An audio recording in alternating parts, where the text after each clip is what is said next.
"I love you all." That's what Diddy told onlookers in court just after dramatic testimony from this man, who says he played a pivotal role in those now infamous freak-offs. I estimated in trial was somewhere between 8 to 12 times, and this did go on over the course of 2.5 years. Known as the Punisher, Sharay Hayes says he was hired to perform at those wild encounters. On the stand here at court and today with us, he claims that Diddy would hide his face during those sex parties. I think it's called the hijab. I know it's what the Muslim women wear, where their faces are fully covered and you can only see their eyes.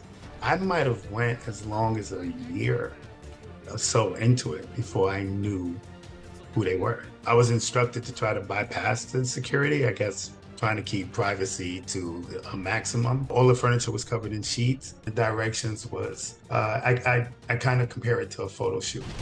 The exotic dancer turned author who wrote about the parties in his book talked to us about testifying only feet away from the alleged mastermind. The energy in the room is so intense. I had no idea where Mr. Combs was. It was just chaotic. He did finally make eye contact and told us this about Diddy's dramatic weight loss and change in appearance. Just from the stress, I felt that I can see the magnitude on him. I mean, you know, it must be unbearable. And Sharay told us he hadn't spoken to either Diddy or Cassie since 2015. But here's what he would tell her. I would apologize for having any participation, even unknowingly, extreme remorse and sadness if, in fact, I was participating with a woman who was being taken advantage of.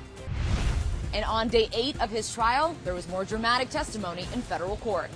Are you ready for today? We were outside court as psychologist Dr. Dawn Hughes arrived to testify today. She's a veteran of the R. Kelly and Amber Heard cases. I diagnosed Ms. Heard with post-traumatic stress disorder. She tried to explain if Cassie's allegations are true, why didn't she leave Diddy? She spoke about that dynamic between the abuser and the victim. Oftentimes you stay because of humiliation, fear of retaliation.